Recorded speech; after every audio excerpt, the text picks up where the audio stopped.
మీనాకు సింగర్గా అవకాశం వచ్చేలా చేసిన శృతి ఇంతకు ఏం జరిగింది? అసలు మీనాకు సింగర్గా అవకాశం వచ్చేలా శృతి ఏం చేసింది? ఇదంతా కూడా వీడియోలో చూసి తెలుసుకునేద్దాం. రాబోయే ఎపిసోడ్స్లో గుండె నిండా గుడిగంటల సీరియల్లో ఏం జరగబోతుందో ముందుగా తెలుసుకోవాలి అనుకుంటే వీడియోని లైక్ చేసి ఛానల్ని సబ్స్క్రైబ్ చేసుకోండి.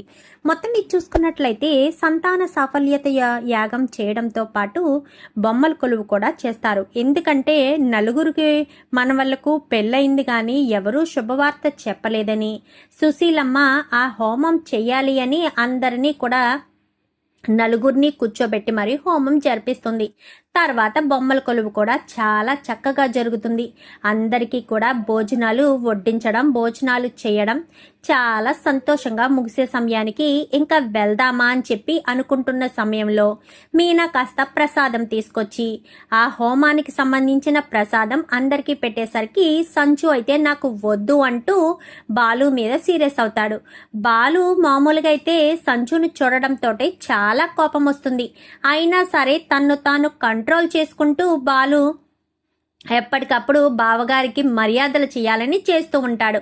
అలా ప్రసాదం పెట్టబోయేసరికి తినను అనగానే ఇంకా నువ్వు తీసుకో అని చెప్పి తన మౌనిక చేతిలో పెట్టేసరికి మౌనికి ఇలా ప్రసాదం తినడంతో వాంతి వచ్చినట్టుగా ఇంకా గబగబా బయటికి వెళ్ళిపోతుంది. వెళ్ళిపోయేసరికి ఏమైందమ్మా, ఏం జరిగింది? ఇదే ఏదో చేసింది కదా, ఈ ప్రసాదంలో ఏదో కలిపావు కదా నా కూతుర్ని ఏదో చెయ్యడానికి అని చెప్పాను. కానీ ఎందుకు ప్రభా అంత ఆవేశపడతావు? అసలు నీకు బుద్ధి జ్ఞానం ఉందా? మీనా ఎందుకు అలా చేస్తుంది? ఒక్కసారి మీరంతా జరగండి అమ్మా, ఎలా కూర్చో అని చెప్పి కూర్చోబెట్టి ఇంకా తన చెయ్య పట్టుకుని చూస్తుంది. ఎందుకంటే సుశీలమ్మ పెద్ద ఆవిడ కదా, కడుపుతో ఉన్న వాళ్ళకి ఎలాంటి సిమ్టమ్స్ ఉంటాయో ఆవిడికి తెలుస్తుంది కదా. సో ఆ ఉద్దేశంతో పెద్దావిడి కాస్త చెక్ చేసి, ఒరే సత్యం, నువ్వు తాతయ్య కాబోతున్నవరా అని చెప్పనేసరికి అందరి ముఖాల్లో సంతోషం వెల్లివిరుస్తుంది. సంజుగాడు మాత్రం ఒక్కసారిగా షాక్ అయిపోతాడు.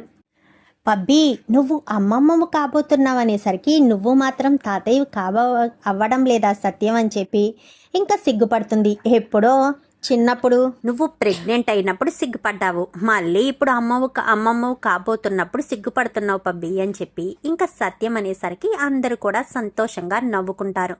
సంజు మాత్రం ఆ షాక్లోంచి బయటికి రాడు. ఎందుకంటే సంజు నీలకంఠం ఇద్దరు ప్లాన్ చేసుకున్నారు కదా, మౌనిక తల్లి కాలేదని, తనకి ఎప్పటికీ పిల్లలు పుట్టారు అన్నది సర్టిఫికెట్ ఒకటి తెచ్చి మెడికల్ సర్టిఫికెట్ తీసుకొచ్చి తనని శాశ్వతంగా పుట్టింటికి పంపించేసి తనను వదిలించుకోవాలని కదా వాళ్ళిద్దరూ ప్లాన్ చేశారు. ఆ ప్లాన్ ప్రకారమే ఇలా చేద్దామనుకునే లోపు ఇద్దరికి కూడా కరెంట్ షాక్ కొట్టినంతగా ఈ వార్త వినబడడంతో సంజు ఆ షాక్లోనే ఉంటాడు. ఏంటి బావా, మా చెల్లి ప్రెగ్నెంట్ అవుతుందంటే అంతా ఆలోచిస్తున్నావేంటి, నీకు సంతోషంగా లేదా అని చెప్పి ఇంకా రవి అడిగేసరికి సంతోషం లేకుండా ఎందుకుంటుందిరా, సంతోషంలో మాటలు రావడం లేదు, షాక్ అయినట్టున్నాడు బావా.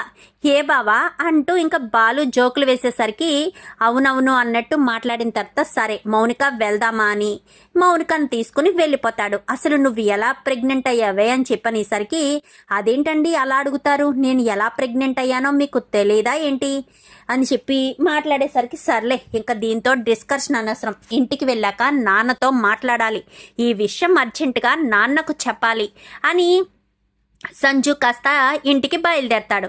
ఇంకిక్కడ మీనా వెంటనే సువర్ణకు ఫోన్ చేస్తుంది. అత్తయ్యగారు అని చెప్పనేసరికి ఏంటమ్మా మీనా అని చెప్పి పిన్నిగారు అనేసరికి ఏంటమ్మా మీనా అనగానే మీరు నానమ్మ కాబోతున్నారు అనేసరికి ఏంటమ్మా ఏం మాట్లాడుతున్నావు అని చెప్పి ఇంకా సువర్ణ అయితే మీనాని అడుగుతుంది. మౌనిక తల్లి కాబోతుందండి అని మీనా చెప్పడంతో ఒక్కసారిగా సంతోషపడిపోతూ గబగబా వాళ్ళు రావడంతో హారతి తీసుకెళ్ళి ఇస్తుంది. ఏంటి హడావడి, వాళ్ళు ఏమన్నా ఎక్కడికి వెళ్ళారనుకుంటున్నావు, వాళ్ళ అమ్మ వాళ్ళ ఇంటికే కదా వెళ్ళారు, హారతి ఇచ్చి మరీ లోపలికి తీసుకొస్తున్నావేంటి అంటూ నీలకంఠం అడిగిన ప్రశ్నకు అమ్మాయి తల్లి కాబోతుంది కదండి, ఎంతమంది కళ్ళు పడ్డాయో, అమ్మాయిని అందరూ కూడా పొగుడుంటారు, అందరూ కూడా మౌనిక తల్లి కాబోతుందని సంతోషపడుంటారు, తనకు ఖచ్చితంగా దిష్టి తగిలే ఉంటుంది, అందుకే దిష్టి తీస్తున్నాను అనేసరికి ఈ విషయం నీకెలా తెలుసు, ఇప్పుడే కదా తను తల్లి కాబోతుందన్న విషయం అక్కడ తెలిసింది, ఈలోపు నీకెవరు వార్త అందించారు, నువ్వు చెప్పావేంటే అని చెప్పి సంజు కాస్త మౌనిక మీద సీరియస్ అవుతాడు. ఒరేయ్ తనేమీ చెప్పలేదురా, నాకు మీనాయే ఫోన్ చేసి చెప్పింది. అమ్మా మౌనిక, నీకు ఏం కావాలో చెప్పు, అది నేను వండి పెడతాను. నువ్వు బరువు పనులు, ఆ పనులు, ఈ పనులు చేయడానికి వీల్లేదు. నువ్వు చాలా జాగ్రత్తగా ఉండాలమ్మా అంటూ మౌనికని మాట్లాడుకుంటూ లోపలికి తీసుకెళ్ళిపోతుంది. ఏంట్రా సంజు, ఏంటిలా జరిగింది అనగానే ఆ మాట వినడంతోటే అక్కడే నాకు షాక్ కొట్టినట్ట పనైంది నాన్న. మనమేమో ఒకటి అనుకుంటే ఆ భగవంతుడు మరొకటి తలిచాడు అన్నట్టుగా దీనికి పిల్లలు పుట్టరు అని శాశ్వతంగా దీన్ని వదిలించుకోవాలని మనం ప్లాన్ చేస్తుంటే దీన్ని ఆ ఇంట్లో ఉండగానే తల్లి అన్న విషయం బయటపడేటట్టు చేశాడు. ఇప్పుడు మనం ఏం చేసినా బాలు ఖచ్చితంగా అనుమానపడతాడు. ఆ మీనా కూడా అనుమానపడుతుంది. మౌనిక కడుపులోని బిడ్డను మనమే ఏదో చేశామని అనుకుంటుంది అంటూ నీలకంఠం ఇటు సంజు ఇద్దరు కూడా మాట్లాడుకుంటారు. మరి ఇప్పుడు ఏం చేద్దాం నాన్న అని చెప్పాను కానీ దీన్ని ఏదో ఒకటి చేద్దాంలే, ప్రజెంట్ అయితే ఇప్పుడు ఏం మాట్లాడకూడదు. వాళ్ళు సంతోషంగా ఉన్నారు, ఇది సంతోషంగా ఉంది. ఇప్పుడు మనం ఏదైనా చేసినా అది అటు తిరిగి మన మీదకే వస్తుంది అని ఇంకా వీళ్ళిద్దరూ సైలెంట్ అయిపోతారు. ఇంకా ఇలా ఉండగా మీనా చాలా చక్కగా పాట పాడింది కదా. శృతి ఆలోచనలో పడేసరికి ఏంటి శృతి ఏం ఆలోచిస్తున్నావు అనగానే మీనా పాడిన పాటే నాకు గుర్తొస్తూ ఉంది అని చెప్పాను. కానీ మా అమ్మ పాట గుర్తు రాలేదా? బాబోయ్, మీ అమ్మ పాట పాడమని నన్ను అడగవలినా అంటూ నేనెప్పుడు అడగకూడని పాట అడిగినట్టుగా పాడింది మీ అమ్మ. ఆ పాట వినడంతో నా చెవుల్లో సీసం ఏదో పోసినట్టు అనిపించింది రవి అని చెప్పనేసరికి ఏ మాట కామాటే గాని మీనా మాత్రం చాలా బాగా పాట పాడింది కదా. బాలు అన్నట్టు మీనాను సింగర్ని చేస్తే బాగుంటుంది కదా అని చెప్పి ఇంకా శృతి అనేసరికి ఏం మాట్లాడుతున్నావు శృతి, మీనా వదిన్ని సింగర్ని చేస్తావా? ఏమో చేస్తే చేయొచ్చు, అదేదో సినిమా చూసాను రవి, ఆ సినిమాలో అలాగే హీరోయిన్ని హీరో సింగర్ని చేస్తాడు. రాజా సినిమా అని చెప్పనేసరికి అవునవును, ఎస్, ఆ సినిమా పేరు గుర్తురాలేదు. అలాగే ఇలాగే ఉంటుంది, పాట పాడుతుంది. ఒక సంగీత విద్వాంసుడి దగ్గరికి తీసుకువెళ్ళి పాట పాడించేసరికి గొప్ప సింగర్ అయిపోతుంది. ఆ సినిమాలో హీరో చేసి ఉండొచ్చు, నేనిప్పుడు చేస్తాను మీనాకు. మీనా ఎంత కాదన్నా నాకు అక్కలాంటిది, ప్రతి విషయంలో కూడా నాకు సపోర్ట్గా ఉంటుంది. అంత సపోర్ట్గా ఉన్న మీనా గొప్ప స్థాయికి వెళ్ళడానికి నేను సహాయం చేయకుండా ఉండడం ఏంటి? ఖచ్చితంగా నేను సహాయం చేస్తాను అని చెప్పి ఇంకా శృతి అయితే అంటుంది. ఏం చేస్తావు అనగానే రేపే ఒక మంచి సంగీత విద్వాంసుడి దగ్గరికి మీనాను తీసుకువెళ్తాను, బాలు కూడా నా మాట కాదనడు అని చెప్పి శృతి అనేసరికి మా అన్నయ్య కాదనడు కానీ మా ప్రభావతమ్మ మాత్రం వద్దనే అంటుంది. మీనా వదినంటే అస్సలు ఇష్టం ఉండదు. నువ్వు తనని సింగర్ని చేస్తాను అని అంటే ఒప్పుకుంటుందా? అస్సలు ఒప్పుకోదు అంటూ మాట్లాడేసరికి ఏంటి భయపెడుతున్నావా లేక నేను భయపడతాను అనుకుంటున్నావా? మీ అమ్మ మాటలకు నాకు భయపడవలసిన అవసరం లేదు. మీ అమ్మే నన్ను చూసి భయపడుతుంది తప్ప నేను మీ అమ్మ మాటలకు అస్సలు భయపడను అని శృతి కాస్త చెప్తుంది. ఏదోటి చెయ్యి, నేను వద్దంటే మాత్రం మానేస్తావా? నువ్వేమన్నా మానేస్తున్నావా? ఆ నీతుతో మాట్లాడొద్దని చెప్తున్నా, నీకేమన్నా వినిపిస్తుందా అంటూ మాట్లాడేసరికి ఏంటి శృతి, నీతుని ఎందుకు తీసుకొస్తున్నావు? నీతు మా బాసు, పైగా వేరే కంట్రీలో చదువుకుని వచ్చింది, సో కొంచెం క్లోజ్గా ఉంటుంది. ఆ మాత్రం దానికే నేను గతి తప్పుతానని ఎలా అనుకుంటున్నావు? అయినా నా గురించి నీకు తెలీదా శృతి, నేను ఎలాంటి వాడినో తెలీదా అంటూ ఇంకా రవి అనేసరికి నువ్వు ఎలాంటి వాడివో తెలుసు కాబట్టే కదా మీ ఇద్దరి గురించి నాకు తెలిసినా నేను అనుమానపడటం లేదు.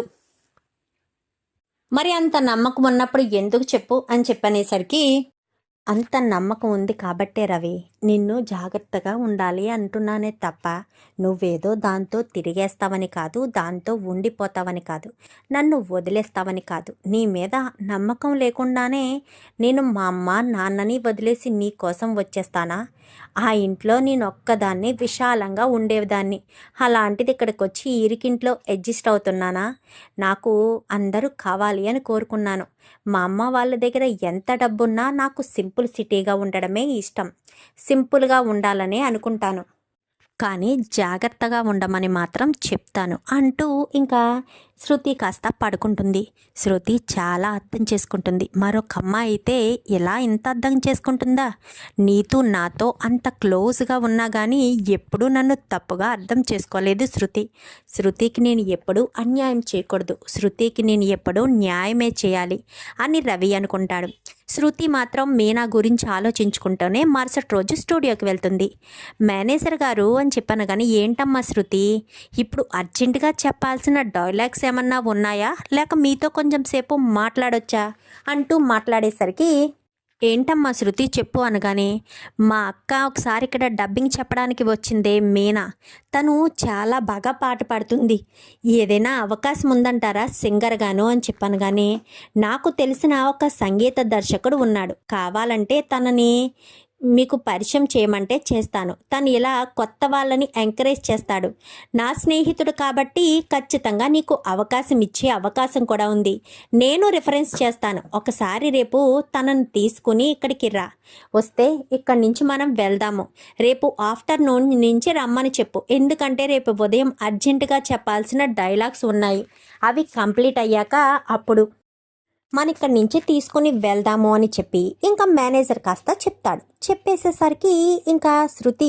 చాలా సంతోషంగా అయితే ఆ విషయం మీనాకు చెప్పాలని గబ్బా డబ్బింగ్ మొత్తం ఫినిష్ చేసుకుని నేను వెళ్ళొస్తానండి అనగాని, ఇదేంటమ్మ మీనా శృతి ఈరోజు ఎంత త్వరగా ఫినిష్ చేసేసావేంటి అంటూ అడిగేసరికి, ఏమీ లేదండి అర్జెంటు వర్క్ ఉంది అందుకే త్వరగా ఫినిష్ చేసేసాను అని శృతి కాస్త చెప్తుంది. చెప్పేసేసరికి సరే అని ఇంకా అక్కడి నుంచి కాస్త శృతి గబగబా ఇంటికి వెళ్తుంది. ఇంటికి వెళ్ళి మీనా మీనా అని చెప్పి పిలిచేసరికి, ఏంటి మీనాతో నువ్వు మాట్లాడుతున్నావా, మీనా మీనా అని పిలుస్తున్నావు అంటూ ఇంకా ప్రభావతి అడిగిన ప్రశ్నకు, మేమిద్దరం జుట్టు పట్టుకుని కొట్టుకోవాలని మీరు ఆశపడుతున్నారా ఏంటి, ప్రతి క్షణం ఆశ పడుతున్నట్టే అనిపిస్తుంది, తోటి కోడళ్ళు అక్కా చెల్లెల్లా ఉండకూడదా, ఇంట్లో సమస్యలు గొడవలు ఉండాలని కోరుకుంటున్నారా, మేము ఎప్పుడూ కూడా కలిసే ఉండాలని కోరుకుంటాము, మీనా నేను ఒక తల్లి కడుపున పుట్టకపోయినా సొంత అక్కా చెల్లెల్లా ఉండాలని భావిస్తాము అని చెప్పి ఇంకా శృతి కాస్త చెప్తుంది. ఏంటి శృతి అని చెప్పాను కానీ, ఏంటే మీ ఇద్దరు గొడవ పడ్డారు కదా అనగానే, గొడవ పడ్డాం అత్తయ్య, శృతి నాకు సారీ చెప్పింది, నేను శృతికి సారీ చెప్పాను, అయిపోయింది అక్కడితో మా సమస్య తీరిపోయింది, మేమిద్దరం ఇప్పుడు బాగానే ఉన్నాము, ఎందుకు మీరు బాధపడుతున్నారు, మీరు బాధపడాలని ఎందుకు అనుకుంటున్నారు, వదిలేసేయండి, ఈ విషయాలేమీ పట్టించుకోకండి అంటూ మాట్లాడేసరికి, ఏంటో వీళ్ళిద్దరూ విడిపోయారు కదా అని హ్యాపీగా ఫీల్ అయ్యాను, మళ్ళీ వీళ్ళిద్దరూ కలిసిపోయారు చచ్చా అనుకుంటూ ఇంకా ప్రభావతి కాస్త చిరాకు పడుతూ బయటికి వెళ్ళిపోతుంది. ఏంటి ప్రభా అలా చిరాకు పడుతున్నావేంటి అనగానే, ఆ శృతిని మీనారు గొడవ పడ్డారండి, మళ్ళీ వాళ్ళిద్దరూ కలిసిపోయారు అనేసరికి, ఏం మాట్లాడుతున్నావు ప్రభా అని చెప్పాను కానీ, అవునండి వాళ్ళిద్దరూ కలిసిపోయారనేసరికి, తోటి కోడళ్ళు ఒకే ఇంట్లో ఉన్నప్పుడు కలిసిపోయి ఉండాలని కోరుకోవాల్సిన బాధ్యతగా ఒక అత్తగా నీకు ఆ బాధ్యత ఉంది, నువ్వు ఆ బాధ్యతని తృప్తిగా నిర్వర్తించడం మానేసి వాళ్ళిద్దరూ కలిసిపోయారని బాధపడుతున్నావా, ఏం మనిషివే ప్రభా నువ్వు అని చెప్పాను కానీ, ఏంటి మీరు అందరిలాగే మాట్లాడుతున్నారు, నేను వాళ్ళలాగే మాట్లాడతాను, లేకపోతే నీలా మాట్లాడతాను అనుకుంటున్నావా, నీలా ఆలోచిస్తాననుకుంటున్నావా, నేను ఎప్పుడు కూడా అందరూ కలిసికట్టుగా ఉండాలి అని కోరుకుంటాను, అందరినీ ఒకేలా చూస్తాను, నువ్వు మాత్రం మనోజ్ గారిని మాత్రమే ఒకలాగా మిగిలిన వాళ్ళని మరోలాగా చూడడం నీకు బాగా అలవాటు అని చెప్పి ప్రభావతి కాస్త చెప్తారు. చెప్పేసేసరికి ఇంకా సత్యం బయటికి వెళ్ళిపోతాడు. ప్రభావతి చిరాగ్గా కామాక్షి వాళ్ళ ఇంటికి వెళ్ళిపోతుంది. ఇంకా మీనా దగ్గరికి వెళ్ళి, మీనా నాకు అర్జెంటుగా స్వీట్ చేస్తావా అని చెప్పాను కానీ, స్వీటా, ఇప్పుడేమి సమయం ఉంది, ఇప్పుడేమి హ్యాపీ న్యూస్ విన్నావు శృతి అని చెప్పాను కానీ, హ్యాపీ న్యూస్ నాకే కాదు నీకు హ్యాపీ న్యూసే, ఇంతకీ బాలు ఎప్పుడు వస్తాడు, నేను బాలు వచ్చాకనే ఈ న్యూస్ నీకు చెబుతాను అంటూ చెప్పేసేసరికి, బాలు ఆయన రావడానికి టైం పడుతుందేమో శృతి అంటూ మాట్లాడడంతో, అవునా బాలు ఎప్పుడొస్తాడో తొందరగా రమ్మని ఫోన్ చేయాలి, స్వీట్ చెయ్యి మేనా అని చెప్పి శృతి పైకి వెళ్తూ వెళ్తూ బాలుకి ఫోన్ చేస్తుంది. చెప్పు డబ్బడమ్మా అని చెప్పి బాలు అనగాని ఎప్పుడొస్తావు బాలు ఇంటికి అని చెప్పి ఇంకా శృతి బాలుని అడిగేసరికి నేను రావడానికి 1 గంట పడుతుంది డబ్బడమ్మా అంటూ బాలు చెప్తాడు. అయితే నువ్వు త్వరగా రావాలి, త్వరగా వస్తే నీకు మీనాకి ఒక శుభవార్త చెప్తాను అనేసరికి శుభవార్త ఏంటా శుభవార్త? నీకు మీనాకు అని చెప్పాను కదా, నువ్వు త్వరగా రా, తర్వాత విషయం తర్వాత మాట్లాడుకుందామని ఇంకా శృతి ఫోన్ పెట్టేస్తుంది. ఇంకా మీనా ఒక 10 నిమిషాల్లో స్వీట్ గబగబా రెడీ చేసి స్వీట్ తీసుకుని రూమ్లోకి వెళ్తుంది. వెళ్ళేసరికి ఇదిగో శృతి, నువ్వు అడిగిన స్వీటు, చాలా థ్యాంక్స్ మీనా, ఇక మీదట నువ్వు బిజీ అయిపోతావేమో, నన్ను కూడా పట్టించుకుంటావో పట్టించుకోవో అంటూ ఇంకా శృతి వెటకారంగా కాదు మాట్లాడుతూ సంతోషంగా ఫీల్ అవుతూ ఉంటుంది. ఏమైంది శృతి, నువ్వు వచ్చినప్పటి నుంచి ఏంటేంటో మాట్లాడుతున్నావు, నాకేమీ అర్థం కావట్లేదు. నేను నిన్ను పట్టించుకోకపోవడం ఏంటి, నేను బిజీ అయిపోవడం ఏంటి, దేని గురించి మాట్లాడుతున్నావు శృతి, అసలు ఇదంతా ఎందుకు మాట్లాడుతున్నావు అని మాట్లాడేసరికి ఏమీ లేదు, నువ్వు బిజీ అయిపోతావు అని అంటున్నాను అనగానే నేను బిజీ అయిపోతానా, దేని గురించి బిజీ అయిపోతాను, దేని గురించి అని చెప్పి మాట్లాడేసరికి సరే అని ఇంకా ఏం మాట్లాడకుండా బాలు వచ్చాకనే అన్ని విషయాలు చెప్తాను అని చెప్పి శృతి కాస్త స్వీట్ తింటూ ఉంటుంది. ఇంకా మీనా గబగబా కిందకొచ్చేస్తుంది. వచ్చేసరికి శృతి ఏంటి ఇలా మాట్లాడుతుంది, దేని గురించి అసలు శృతి ఎంత హడావిడి చేస్తుంది అనుకుంటూ ఉంటుంది మీనా. ఈలోపు బాలు ఇంటికి వస్తాడు. మీనా అంటూ వచ్చేసరికి ఏంటండి అంత హడావిడిగా ఉన్నారు? నేను కాదు హడావిడిగా ఉన్నది, డబ్బుడమ్మ హడావిడిగా ఉంది. ఫోన్ చేసి అర్జెంటుగా ఇంటికి రావాలి, నాకు శుభవార్త అంటూ చెప్పింది.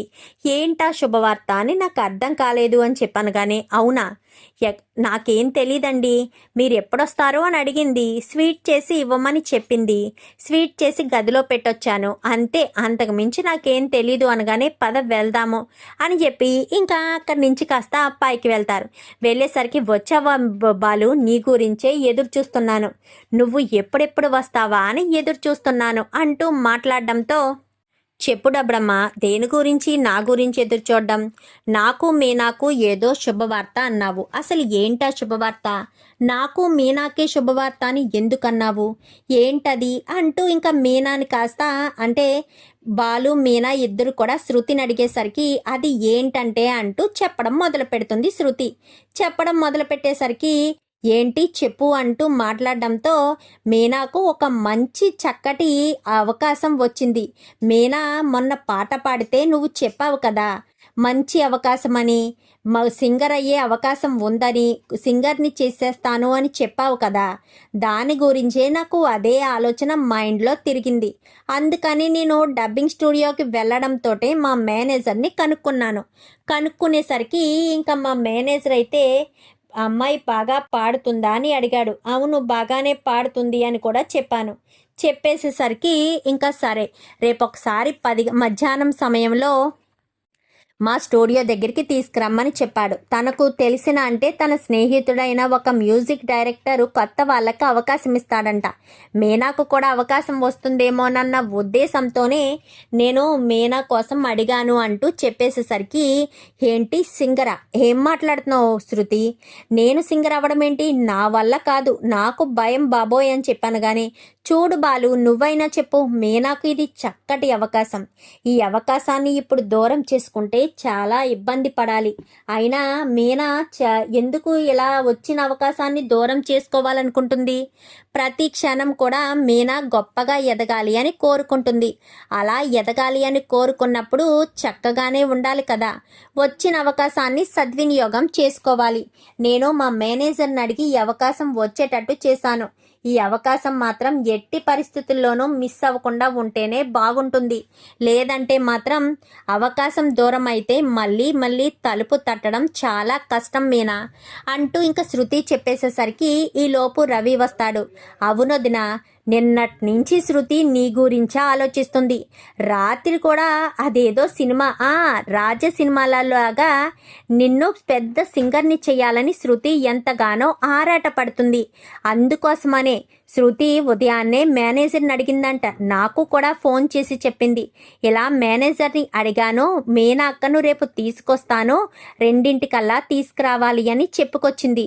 నాకు చాలా సంతోషం అనిపించింది అంటూ చెప్పేసేసరికి ఇంకా రవి ఆ మాట అనడంతో, ఏంట్రా రవి ఏమంటున్నావు అనగానే, అవునన్నయ్య, నా వదినికి ఆ టాలెంట్ ఉంది, రేపు శృతి చెప్పినట్టుగా స్టూడియో దగ్గరికి వెళ్ళండి, వెళ్ళాక శృతి ఏం చెప్తే అది చెయ్యండి, నా వదినికి మంచి భవిష్యత్తు ఉంది అన్నయ్య, ఎందుకు మీనా వదిని ఇలాగే అనక తొక్కేయాలని అనుకుంటావు, నువ్వు అనుకోవు నాకు తెలుసు, కానీ నీకు తెలియదు కదా మీనా వదిలిలో ఎంత టాలెంట్ ఉందని, శృతి గుర్తించింది కాబట్టే తనకు తెలిసిన మేనేజర్ ద్వారా కనుక్కుంది అనేసరికి, ఓకే రేపు వెళ్దాం మేనా అని చెప్పాను. కానీ ఎందుకండి, అత్తయ్యకి తెలిస్తే ఊరుకుంటారా, ఇది పూలమ్మడమే ఎక్కువ అంటూ సింగర్ అంటూ మాట్లాడతారు అనగానే, ఎవరో ఏదో అనుకుంటారని నువ్వు అస్సలు తగ్గొద్దు మేనా, నువ్వు తగ్గడం చాలా తక్కువ విషయం, ఎందుకంటే ఎవరో దేని గురించో అని నువ్వు అనవసరం, అలా అనడం వల్ల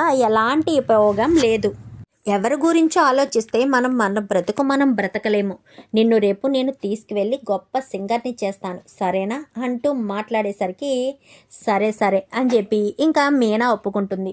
మరుసటి రోజు ఉదయాన్నే మీనా గబగబా వంట చేసుకుని పూర్తి చేసి ఇంకా రెడీగా ఉండేసరికి, ఏంటమ్మా మీనా ఏదైనా పనుందా అని చెప్పాను. కానీ అవును మామయ్య, మీతో ఒక విషయం చెప్పాలి అనేసరికి, ఏంటమ్మా, మరి అత్తయ్య ఎక్కడున్నారు, డ్యాన్స్ క్లాస్ కంటూ వెళ్ళింది కదా, ఇంకా రాలేదు అనేసరికి, నేను మొన్న బొమ్మల కొలువులో పాట పాడాను కదా మామయ్య, అవును అద్భుతంగా పాడావు, అప్పుడు శృతి ఏదో మనసులో పెట్టుకుని వాళ్ళ మేనేజర్తో మాట్లాడిందంట, ఏం మనసులో పెట్టుకుంది, ఏం మాట్లాడింది, నేను బాగా పాట పాడానని సింగర్ని చెయ్యాలి అన్న ఉద్దేశంతో మాట్లాడిందంట, వాళ్ళ మేనేజర్ ఫ్రెండ్ మ్యూజిక్ డైరెక్టర్ ఒక అతను ఇలా కొత్త వాళ్ళకు అవకాశాలు ఇస్తాడంట మామయ్య, ఆయన దగ్గరికి తీసుకువెళ్తాను, 2 రెడీగా వచ్చేసేయండి డబ్బింగ్ స్టూడియో దగ్గరికి అని చెప్పింది మామయ్య, అందుకనే రెడీ అవుతున్నాను అనగానే, మంచిదమ్మా, నీకు ఇలాంటి అవకాశాలు రావాలని, నువ్వు గొప్ప స్థాయికి వెళ్ళాలని నేను మనస్ఫూర్తిగా కోరుకుంటాను అనేసరికి, చాలా థ్యాంక్స్ మామయ్య అంటూ మీనా సత్యం ఇద్దరు మాట్లాడుకుంటూ ఉండగా బాలు రానే వస్తాడు.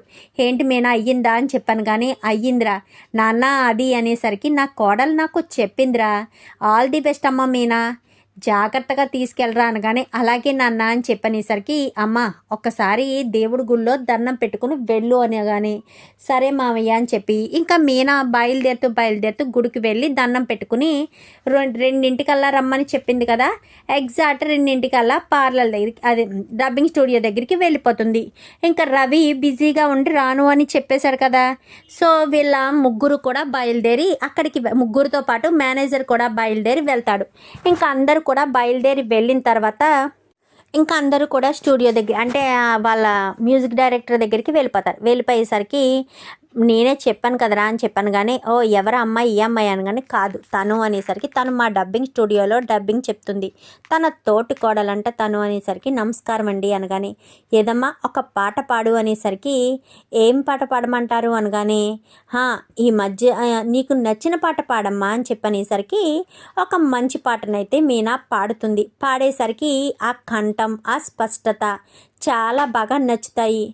అమ్మాయి బాగా పాడుతుందిరా అని చెప్పనేసరికి, ఛాన్స్ ఇస్తావనే నమ్మకంతో తీసుకొచ్చాను అనేసరికి, ఛాన్స్ ఏంట్రా, ఇప్పుడు కొత్తగా ఒక సినిమాలో కొత్త వాళ్ళతో ఒక 2 పాటలు పాడించమని చెప్పారు, ఒక మేల్ వాయిస్ అయితే దొరికింది, ఫీమేల్ వాయిస్ దొరకలేదు, ఎవరిని పెట్టాలా అని ఆలోచిస్తున్నాను, ఈ అమ్మాయి అయితే పర్ఫెక్ట్గా సరిపోతుందని నా మనసు కనిపిస్తుంది, ఈ అమ్మాయితోనే పాడిస్తాను, అమ్మాయి రేపు నీ పేరు అనగానే మీనా అని చెప్పనేసరికి, సరేనమ్మా రేపు ఉదయాన్నే 10 ఇక్కడికి వచ్చేసాయి, రేపు మనం ఒక చిన్న అగ్రిమెంట్ చేసుకుని స్టార్ట్ చేద్దాము, ఈ 2 సాంగ్స్ పాడడానికి, అలాగే ఇంకేమైనా డైలాగ్స్ ఏమైనా ఉంటే చెప్పడానికి కూడా నీకు అవకాశం ఉంటుంది అనేసరికి, ఓకే సార్ అని చెప్పి, చాలా థ్యాంక్స్ అండి అనగాని, రేపు ఉదయం 10 వచ్చేసే అమ్మా అని చెప్పనేసరికి, సరే అనేసరికి, సరే అని, చాలా థ్యాంక్స్ శృతి అని చెప్పి ఇంకా శృతికి థ్యాంక్స్ చెప్తుంది. ఏంటి మీనా, మనలో మనకి థ్యాంక్స్ ఏంటి, నువ్వు గొప్ప స్థాయికి వెళ్తే నాకంటే సంతోషించే వాళ్ళు ఎవరుంటారు, నేనే చాలా గొప్పగా సంతోషపడతాను, నువ్వు గొప్ప స్థాయికి వెళ్ళాలి, సంతోషంగా ఉండాలి, నీ సంతోషమే నాకు ముఖ్యమంటూ శృతి ఎంతో సంతోషంగా చెప్పుకుంటూ ఇంటికి వచ్చేస్తుంది. ఇంటికి వచ్చేసిన తర్వాత ఎక్కడికే వెళ్ళావు అని చెప్పి ఇంకా మీనాని ప్రభావతి అడిగేసరికి మీనాని బయటకు తీసుకెళ్ళాను. మీనాని ఎక్కడికి తీసుకెళ్ళానో ఏంటో కూడా నీకు చెప్పాలా? నా భార్యని నేను ఎక్కడికైనా తీసుకువెళ్తాను. నేను ఎక్కడికైనా తీసుకువెళ్ళే హక్కు అధికారం నాకు ఉంది. వద్దు అని చెప్పడానికి నువ్వెవరు, కాదు అని చెప్పడానికి వాళ్ళెవరు, ఎవ్వరికి ఎలాంటి సంబంధం లేదు అంటూ చెప్పేసేసరికి ఒక్కసారిగా అందరూ కూడా ఆశ్చర్యపోతారు. సరే ఇంకా మీనా నువ్వు పైకి వెళ్ళు అని చెప్పాను కానీ సరే అని మీనా వెళ్ళిపోతుంది. ఇదేంటండి మీనా తరపున బాలుగాడు ఎలా మాట్లాడుతున్నాడు? నీకు ఇదేమన్నా కొత్త ఏంటి? ఎప్పుడు బాలు ఇలానే కదా మాట్లాడతాడు, ఈరోజు ఏదో కొత్తగా మాట్లాడుతున్నట్టు చెప్తావేంటి అంటూ చెప్పేసరికి మరుసటి రోజు మీనా వెళ్ళడం, అగ్రిమెంట్ మీద సంతకం పెట్టి మీనా పాటలు పాడడం మొదలు పెడుతుంది. ఇంకా అలా ఒక పాట 2 పాటలు అలా ఇంకా రోజంతా షెడ్యూల్ చాలా బిజీగానే ఉంటుంది. అలా మీనా కొన్ని రోజులకి గొప్ప సింగర్గా మారిపోతుంది.